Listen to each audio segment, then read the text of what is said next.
Today's topic is National Action Plan 1992. So before going about the topic, I'll give an introduction about what is actually an action plan. So an action plan is a detail outlining actions needed to reach one or more goals. So it is a step of processes or we call it strategies also in order to achieve our long-term goals or objectives. So I'll give you an example of action plan. For example, if you're going to construct a house, so before going for the construction of a house, we have to frame a outline structure. That is we call as designing of the house. So once the designing process is over, we will go with the implementation of the building of a house. Same way, an action plan is a set of steps which is implemented in order to achieve our long-term goals or objectives. So next we will go with the definition of an action plan. So it is a sequence of steps that must be taken or activities that must be performed well for a strategist to succeed. Next is National Action Plan for Tourism.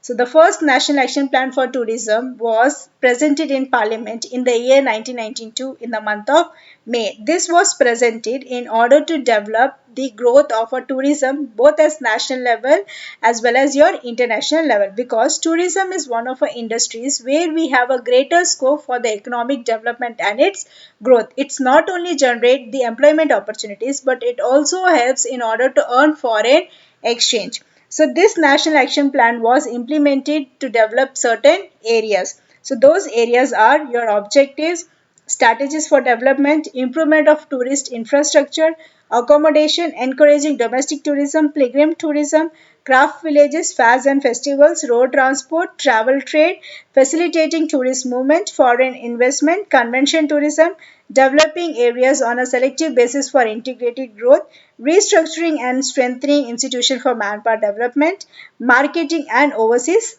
publicity. So now we'll cover all these points one by one. First one is objectives. So in objectives, we are having certain points. Our first one is socio-economic development of areas. So tourism as one of our industry, it has extended its growth and development in areas where it was very difficult for the government also to in order to have inculcate economic activity. So this is a socio-economic benefit to the community in order to uplift the quality of the life. So with the help of tourism, the areas which was very difficult for the government also to develop was got helpful with the help of your tourism, and it has enhanced the quality of the standard of living of people. Next point is increasing employment opportunities. So tourism as a industries, it has not only generated growth and development for the economy, but it also has given its roots in order to development of the employment opportunities also. So tourism as an industry directly as well as indirectly, it has given employment of opportunities for nearly 13 to 14 million people, and it has a tremendous opportunities for further growth and development. Third point is developing domestic tourism, especially for the budget category. So this action plan was given importance not only for the domestic as well as international tourism, but it also gives importance to the people who are budget oriented. So here budget oriented are means there are so many people before going for an holiday, they'll check the cost of that packages, how much cost it will incur to have a traveling to a destination, because all the people are not able to afford the same cost. So this plan has given importance even to the budget category people. Next point is preservation of national heritage and environment. So the importance of the main importance of national action plan was it has given importance in order to preserve our cultural heritage. So here cultural heritage not only covers your environment and architecture, but it also gives importance to arts and crafts. Next point is development of international tourism and optimization of foreign exchange earnings. So not only it has given importance to your domestic tourism, but it has also given importance to your international tourism as well, because tourism is one of the industries which has its scopes both as national level as well as international level. And when we have a tourism or people traveling from international levels, then we have more development in the foreign exchange earnings also. The next point is diversification of the tourism product. So retaining the traditional image of the cultural tourism that India enjoys, the main main heritage of India is diversification, because India is one of the country where we have unity in diversity. So it is a field of leisure, adventure, convention, incentive tourism, as well as it also helps fulfilling the needs of the consumers, both at the domestic tourist as well as the international tourist. Next is increase in India's shares in world tourism. So with the help of development of international tourism, India also became one of the countries which is having an international share in terms of the industry of tourism.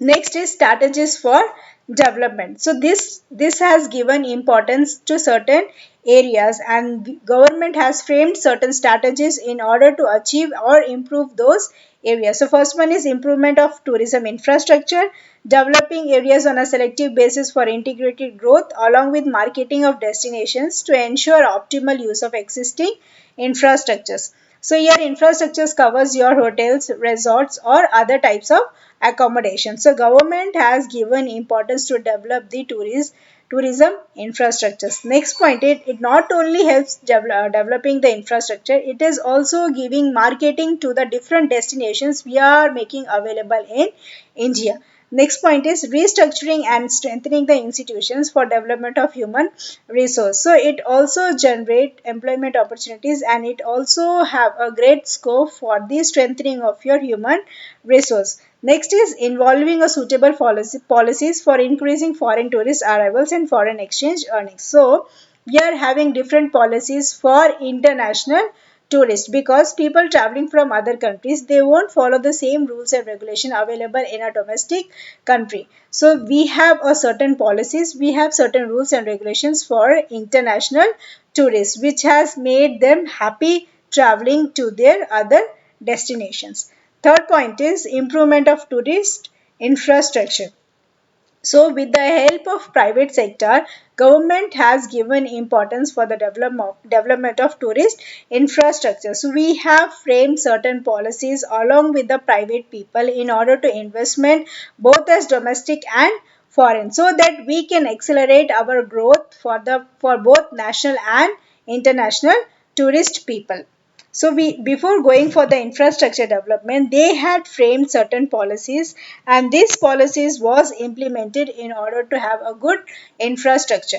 Fourth point is accommodation. So accommodation is very important when it comes to your tourism industries, because people those travel both as national level or international level, they'll come to a place or a destination for 2 or 3 days. So when we have a good accommodation, then only we can avail more number of peoples. So accommodation gives importance to your hotels as well as your resorts. So it has estimated a growth of 44,405 hotel rooms in the approved category, and this is expected to be double in the next coming 3 or 4 years. And government has also given concession under your section 80 of HHD.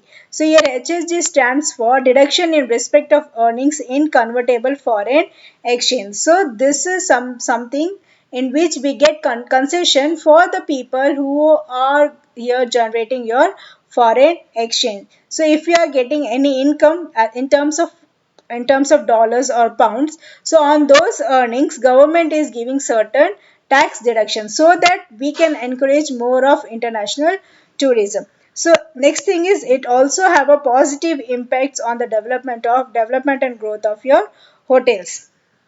And it is not only given importance to your metropolitan cities, but it is giving importance for accommodation in your commercial cities also, so that people who come to travel for different purposes, for example, some may come to explore your rural areas, some may comes to explore your hill station, some may come and explore your pilgrim centers, that is your devotional center. So government is giving accommodation facilities to all these different types of destinations. Next is encouraging domestic tourism. So here government has taken certain schemes or certain steps in order to encourage the domestic tourism. As we have a schemes for paying guest accommodation, that is in short we called as PGs. So government has made this paying guest accommodation with affordable price and hygienic accommodation, so that both the domestic as well as the foreign tourist can avail these types of facilities. Next, we have certain types of travel agents who are giving very good discounts when it comes to your domestic tourism, because when during the occasions of festival times or during your holidays, people love to travel more from one place to another place. So in that time durations, they may prefer to love through a travel agency. So there are so many travel operators or travel agents who are giving facilities for both your domestic as well as your international tourists. So this, the main aim was they want to increase more number of your domestic tourists. Then next is pilgrim tourist. Here pilgrims means your devotional. There are so many people who are traveling just for the sake of devotion, just for the sake of explore something new in field of pilgrims. So for them, government has given a large percentage for the domestic tourism, so that they can have a good infrastructure facilities when they come to travel or explore certain things in certain places. So this has improved in the development of your pilgrim tourism. So with this, the government has given many accommodation facilities, many different types of amenities, and government has created many pilgrim centers along with the transportation facilities, so that people who travel from one place to another place, they won't to have suffered with any lack of facilities. Next thing is craft villages. So in order to encourage crafts or in order to encourage handloom industries, government itself is giving or organizing certain fairs in a villages in which people can explore or they can represent their own cultural aspects in terms of arts and crafts. So here is given an example of Sukrakund Craft Mela, Shilpagram or Udaipur. So all these types of organizations are run by the government where they exhibit the cultural aspects of your village people. The next is fairs and festivals. So fairs and festivals are reflects your cultural heritage. So this not only reflects the cultural heritage, but this is the cultural heritage of whole India. So main reason of people traveling from international tourists to India is to explore the cultural aspects of India. So government has given importance to all such fairs and festivals like your Pushkar fairs, like your kite festival, LEP boat race, Dashera festivals. All these types of festivals are given importance by the government in order to have a good growth of tourism and this can be promoted not only in domestic market but as well as in the international market. Next is road transportation. So government has started investing on road transportation because that is a major source of people traveling from one place to another place. So in Uttar Pradesh and Bihar itself, government has given 300 air condition units for the travel trade at concessional duties over the next 2 or 3 years. So it means that government is giving importance to your transportation, not only the local buses, but it has giving importance to your international quality transportation also, like your luxury coaches, cars. All these types of facilities are made available both for the domestic as well as the international tourists, so that they won't have any inconvenience while traveling from one destination to another destination. Next thing is travel trade. So there are so many travel agents or travel operators who are contributing their services in term of your tourism industries. So those trade operators or trade travel agents are giving importance to fashions of people, and they are likely to be more connected with the people when it comes to traveling from one place to another place. That is why government is giving a liberalization rules and procedure in order to make them recognize their own travel agencies or tour operators. Next thing is facilitating tourist movement. So government has announced liberalization policies and direct general civil aviation automatically grant permissions in order to have flights for the people who are traveling from domestic as well as the international level. So all these facilities are given in order to have more movement of people from one place to another place. So this has made a tremendous growth in the movement of tourists within the country as well as the international levels also. Next thing is foreign investment. So not only the domestic growth, government has given importance to your international growth also, because foreign investments is one of such type of investment in which we can have our growth not only as a domestic level but also up to the international levels also. So government has given more liberalization in order to make attract to the foreign investments in the tourism sector.